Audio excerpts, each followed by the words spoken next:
भारत की पहली robot drone delivery Gurugram में शुरू। बिना इंसान के घर आएगा सामान, बदल जाएगा शॉपिंग का अंदाज। ये है वो ड्रोन। अब बात करते हैं हम कि है क्या खबर। तो ये है हमारी भारत में पहली बार बड़े पैमाने पर रोबोट और ड्रोन आधारित डिलीवरी सिस्टम की शुरुआत गुरुग्राम यानी कि हरियाणा से की गई है। अब सामान की होम डिलीवरी के लिए हर बार मानव डिलीवरी एजेंट की जरूरत नहीं होगी, बल्कि स्वचालित ऑटोनोमस ड्रोन या रोबोटिक सामान पहुंचाएंगे। यह पहल मुख्य रूप से क्विक कॉमर्स और ई कॉमर्स कंपनियों द्वारा की गई है, जिसका उद्देश्य है 10 से 20 मिनट में तेज डिलीवरी और ट्रैफिक से मुक्ति, लागत में कमी लाना। ये भारत के लॉजिस्टिक सेक्टर में तकनीकी क्रांति की दिशा में बड़ा कदम है। ये सिस्टम कैसे काम करता है, तो चरणबद्ध प्रक्रिया है। जैसे कि ग्राहक मोबाइल ऐप से ऑर्डर करता है, नजदीकी वेयरहाउस या डार्क स्टोर में ऑर्डर पैक होता है, ड्रोन या रोबोट में पार्सल लोड किया जाता है, जीपीएस और एआई की मदद से ड्रोन निर्धारित मार्ग से उड़ान भरता है। ड्रोन छत, बालकनी या तय पिकअप पॉइंट पर सुरक्षित लैंड करता है। तकनीकी आधार एआई आधारित रूट प्लानिंग, सेंसर से बाधाओं की पहचान कर सकता है, जियो फेंसिंग, निर्धारित क्षेत्र में सीमित उड़ान हो सकती है और रियल टाइम ट्रैकिंग जैसी चीजें भी मिलेगी। पूरी प्रक्रिया डिजिटल और स्वचालित होगी। कब और कहां से शुरू हुआ, तो क्या फायदे हैं। शुरुआती लॉन्च विवरण, तो फरवरी 2024 में इसकी घोषणा हुई।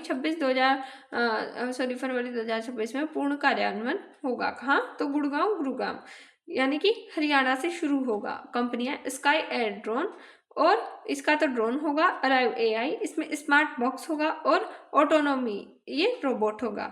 Model drone to robot autonomous market place, दुनिया की पहली बार में अपनाई जाने वाली ये तकनीक होगी। मुख्य फायदे हैं, 10-20 मिनट में डिलीवरी हो जाएगी, ट्रैफिक जाम से बचाव है, ईंधन की बचत, पर्यावरण अनुकूल, यानी कि ये इलेक्ट्रॉनिक ड्रोन होगा और इसमें मानव त्रुटि में कमी आएगी। विशेषताएं, पूरी तरह ऑटोमेट सिस्टम है, इलेक्ट्रॉनिक बैटरी संचालित है, रियल टाइम जीपीएस ट्रैकिंग से ये कार्य करता है, जियो फेंसिंग तकनीक अपनाएगा, इमरजेंसी ऑटो रिटर्न सुविधाएं इसमें होगी, डिजिटल भुगतान और संपर्क रहित डिलीवरी का ये प्रावधान करेगा। ये स्मार्ट सिटी कॉन्सेप्ट को मजबूत करता है। इससे क्या बदलेगा, तो लॉजिस्टिक्स सेक्टर में बदलाव होगा, शहरी जीवन शैली, रोजगार संरचना और उपभोक्ता व्यवहार में परिवर्तन आएगा। कानूनी और नीतिगत ढांचा, भारत में ड्रोन संचालन डीजीसीए, नागरिक उड्डयन महानिदेशालय द्वारा नियंत्रित होता है। इसका प्रमुख नियम ड्रोन रूल्स 2021 चलता है, जिसमें digital sky platform drone registration अनिवार्य है। ग्रीन, येलो और रेड जोन में विभाजन किया जाता है। उड़ान की ऊंचाई और क्षेत्र सीमित होता है। सरकार का लक्ष्य है भारत को ग्लोबल ड्रोन हब बनाना। साथ ही डेटा सुरक्षा और साइबर सुरक्षा कानून भी लागू होंगे।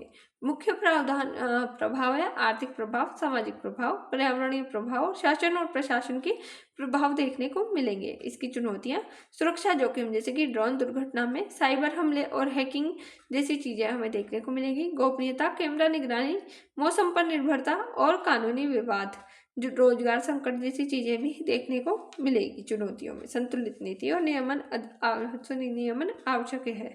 भविष्य की संभावनाएं, मेडिकल सप्लाई और दवाइयों की डिलीवरी भी इससे की जाएगी। आपदा राहत कार्य ये कर सकेगा। ग्रामीण क्षेत्रों में सेवा का विस्तार होगा। रक्षा और निगरानी क्षेत्र में उपयोग किए जाएंगे।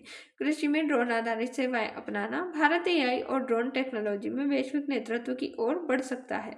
निष्कर्ष, गुरुग्राम से शुरू हुई रोबोट ड्रोन डिलीवरी सेवा भारत में तकनीकी और आर्थिक परिवर्तन का संकेत है। यह सुविधा गति और दक्षता लाएगी, पर्यावरणीय लाभ संभव है, लॉजिस्टिक्स सेक्टर में क्रांति आएगी, परंतु रोजगार, सुरक्षा और गोपनीयता जैसे मुद्दों का समाधान आवश्यक है। यदि सही नियमन, सामाजिक संतुलन और तकनीकी सुरक्षा सुनिश्चित की जाए, तो यह पहल भारत को डिजिटल और स्मार्ट अर्थव्यवस्था की ओर तेजी से ले जा सकती है। जय हिंद, जय भारत। Thanks for watching.